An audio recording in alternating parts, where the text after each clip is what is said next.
Hi, welcome back to the basement. I'm Steve Lewis. In April of 2012, the Beach Boys finally launched their 50th anniversary reunion tour, reuniting Brian, Mike, Alan, Bruce, and David Marks. I passed on seeing this tour. Let me tell you where I was with the Beach Boys in 2012. I hadn't been to a Beach Boy concert in a lot of years. I had seen Brian on the Smile Tour in 2004 and it was great. Loved the show, fantastic. But seeing Smile and Brian was about a 50-50 draw for me. I really went mainly because I wanted to see Brian performing Smile. The Mike Love Beach Boys band had been around for a long time. I figured I pretty much knew what that was going to be like. It was going to be, Mike running through the hits, with an audience that he figured was kind of undiscerning and knew the songs but nothing about the band. I finally did see Mike Love's Beach Boys in 2018 and it was pretty much what I expected. However, I have to say I enjoyed it a lot more than I expected too. It was great to see those songs being performed live. I did get into the spirit of it, enjoyed it, and I figured it's great that somebody's performing these songs and it might as well be Mike Love. I also enjoyed seeing Bruce and his little spotlight in that show. Bruce has still got the great voice, at least as of 2018. Back in 2012, however, I didn't hold out much hope that a Beach Boys reunion concert was really going to be very good. I had this vision of Mike and his band running through 409 and Shut Down while Brian just sat there and stared off into space and plunked away at the piano disinterestedly. Thought it would be cool to see Alan, it'd be cool to see Bruce. I thought David Marks was probably just kind of there to make up the numbers. It would have been kind of cool to see him, but I didn't really have an appreciation for David Marks at the time. So I passed on seeing the concert, and it is to my eternal regret as I began to find out more and more about what those concerts actually entailed. One of the first clues that I had made the wrong decision came when I began to hear that they were playing around 50 songs per show, and it wasn't just a bunch of hits. They were playing some, if not deep cuts, at least unexpected things like The Ballad of Old Betsy, Please Let Me Wonder, Heroes and Villains, Add Some Music to Your Day, All This Is That, Kiss Me Baby, I Just Wasn't Made for These Times, Our Prayer, This Whole World, California Saga, California. Apparently there was a VIP package where you could get into the sound check, and at the sound check they even performed There's No Other Like My Baby and the Beatles' Rain, which I would love to have heard. The shows also included a nice tribute to Dennis and to Carl. For Dennis, they showed the film of him performing Forever and played along with that. Likewise with Carl, they showed a film of him performing God Only Knows, and the band played along and performed with Carl in that way. The backing band was an interesting mix of members of Mike Love's Beach Boys band and Brian Wilson's touring band, led by Jeffrey Foskett, who'd been with the Beach Boys since the very early 80s, maybe 1981, providing guitar and, very importantly, high vocals for the Beach Boys. He'd been with them for about 10 years. I really think that the Beach Boys might have gone ahead and made Jeffrey Foskett an official member of the band at some point. I think that would have been deserved. Anyway, he sort of has a foot in both camps. He's worked with Mike, he's worked with Brian. He has a very central role on stage, and I think he really should have been made an official Beach Boy, at least as far as photos and album covers are concerned, long ago. Additionally, from Brian's band, you had Darian Sahanaja on keyboard, Nicky Walusko, guitar, Probin Gregory on guitar and horns, Mike D'Amico on drums, Nelson Bragg on percussion, Scott Bennett on keyboards, and Paul Von Mertens on woodwinds. From Mike Love's Beach Boys, you have Scott Totten on guitar and the coolest looking member of Mike Love's Beach Boys, John Cowsill on drums. The tour kicked off April 24th, 2012, continued across North America into the middle of July. Then they did a kind of a short stint in Europe from late July into early August, went to the Far East and Australia into early September, and then wound up with 2 shows at the end of September 2012 in London. On May 8th at the Beacon Theater in New York, the band was introduced by John Stamos, who then proceeded to sit in on drums for the first set. Later on, when it came to the Dennis Wilson tribute portion of the show, Dennis's film malfunctioned. So John Stamos was called out from backstage and apparently came out with a towel around his neck like he was completely surprised to be called out to perform Forever. And so instead of getting the film of Dennis performing Forever, you got John Stamos singing Forever. Now, according to the reports I read, the crowd was thrilled and kept yelling, "Uncle Jesse! Uncle Jesse!"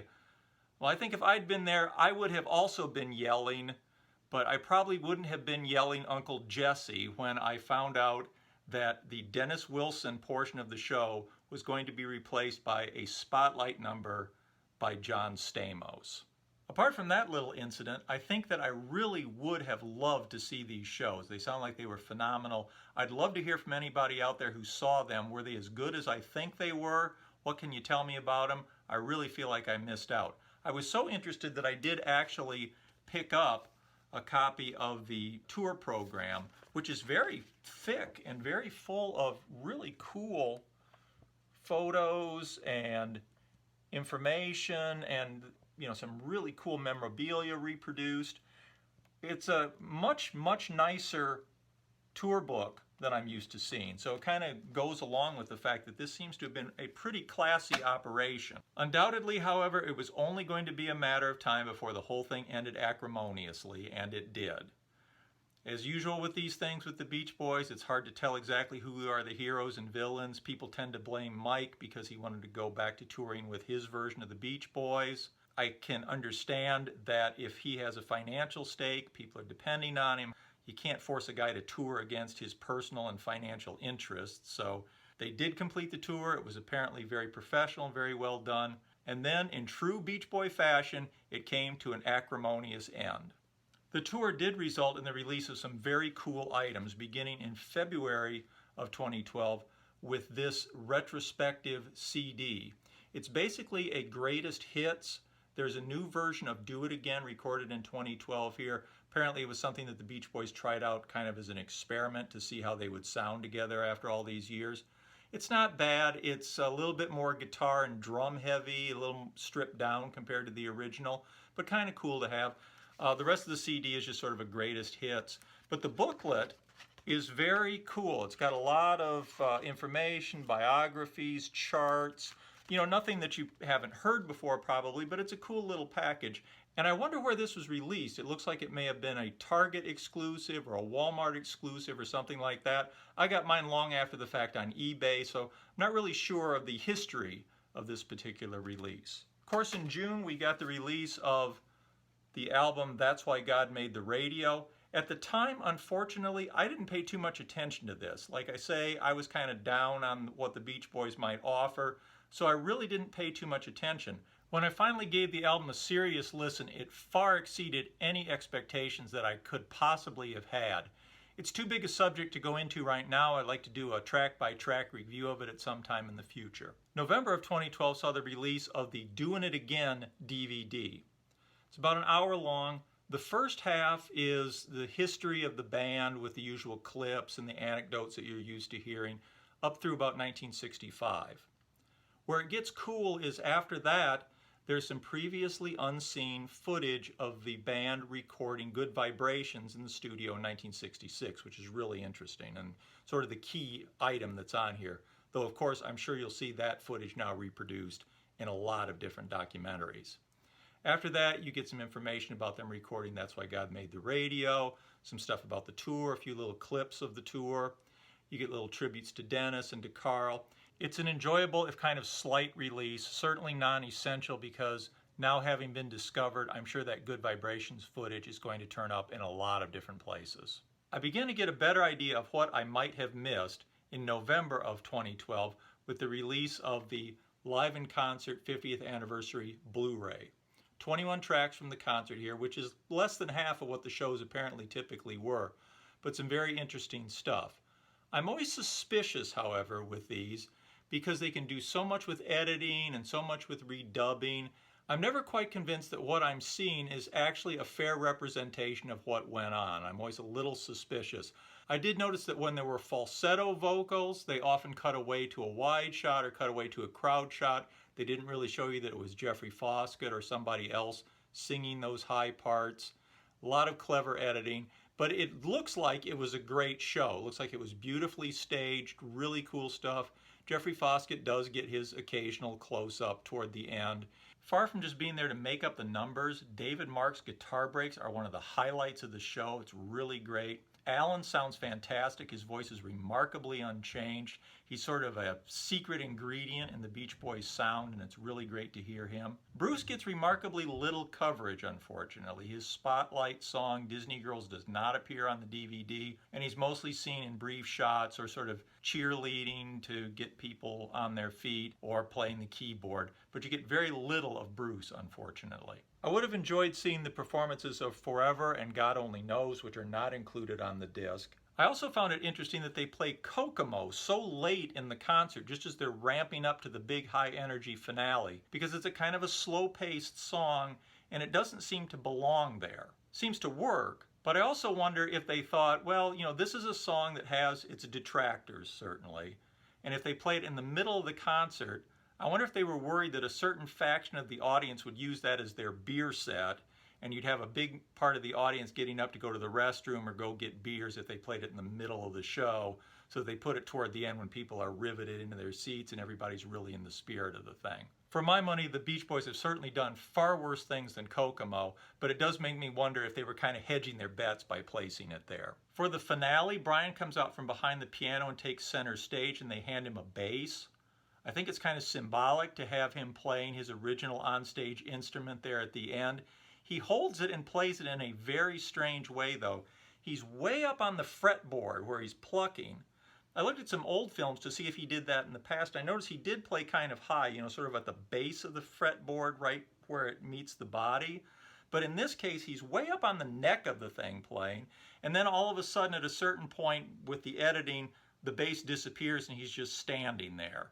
Still, it gives a kind of an idea of what the performance was like, and I really enjoyed seeing it. Also released in conjunction with the tour was a set of very cool trading cards from the Panini company, which I bought fairly recently and collected in this binder that I put this 8x10 on the front of. You got a set of 16 honors cards. I'm sorry about the glare on these. The very cool stage gear cards, which has one card for each member and a little swatch of clothing worn on stage during the tour. Those are very cool. You got top 10 cards, 18 of these, reviewing Beach Boy hits. You got the, what do they call these? The Sounds of Summer cards. There are 12 of those.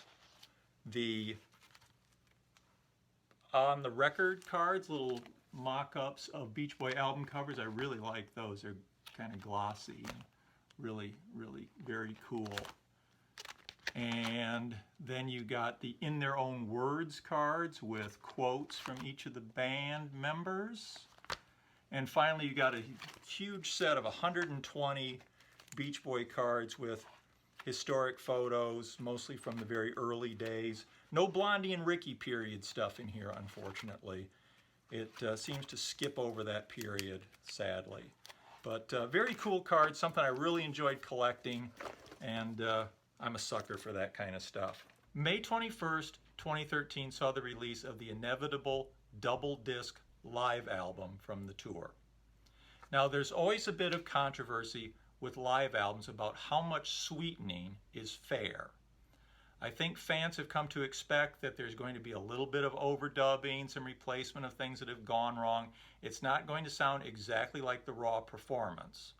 But there is sort of a tacit understanding that it's got to sort of reproduce fairly what was heard in the auditorium, or at least kind of a slightly idealized version of that. Over the years, live albums have ranged from Elvis Costello's Live at the El Macambo, which was a promo release in 1978 and is just a raw release of a radio broadcast, no overdubs, no sweetening. It's just a shambles and what the concert sounded like live. On the other end of the spectrum, we get the risible Chuck Berry on Stage from 1963, which is just Chuck Berry hits with audience noises dubbed over them, or some Chuck Berry outtakes and unused tracks mixed in. But it's all studio, nothing performed on stage. just audience dubbed over to pretend that you have a live album. It's not done very convincingly at all. Additionally, it promises that you're going to hear Chuck Berry do Surfin' USA, because 1963, this has just been a recent hit. It lists it front and back as Surfin' USA, but what it is the hit single Sweet Little 16, which of course has the same melody as Surfin' USA, but it's just that hit single with audience noises dubbed over it. So between those two extremes, you expect a certain amount of sweetening, nothing overwhelming. I think the Beach Boys got it right in 1973 with their In Concert album. There seems to be some overdubbing and some sweetening here, which you would expect, but it's a fair representation, I think, of what a Beach Boy concert sounded like in 1972, 1973. Unfortunately, what they've done with the 50th anniversary live album is far beyond sweetening. They've taken Autotune to the vocals and cranked it up so much in certain places that it sounds like you're listening to some sort of robot voice. Particularly on things like Don't Back Down, Get You Back. They've just cranked the heck out of it. Sail on Sailor, Surfin' USA are other examples, to the point where it's really difficult to listen to it because you become so aware of the auto-tune. It's like, was that auto-tune? Oh, there it goes again. Oh, there it goes again. It's really a shame. Strangely, Mike Love sounds more like Mike Love on auto-tune than he does when he sings normally now, so it doesn't work so badly with Mike. It's really a shame, and in places makes the album almost unlistenable. I suspect that at some point these tapes will be remixed and that auto-tune will be removed or at least turned down, and that we'll get a nicer release. It's a cool album apart from that. It's 41 tracks, which is a lot. You get a lot of, again, deep cuts, things like All This Is That, which I love hearing. The auto-tune is not that noticeable on every cut, but once you become aware of it, it's really hard to ignore it. And it's kind of too bad because this should have been an interesting and historic live album. I really regret that I missed the Beach Boys' 50th anniversary tour, especially now where it's impossible to see any concerts in 2020. I miss concerts more than ever. If you saw the concert, I would really love to hear from you. Was it as good as I think it was? What were the highlights? What were the lowlights? Did they need all that auto-tune? Did it really sound that bad that they needed to auto-tune the heck out of that album to make it listenable? There's already some talk now about a possible 60th anniversary tour. That hardly seems possible, but if it happens, for better or worse, I am not going to miss it. I am going to be there.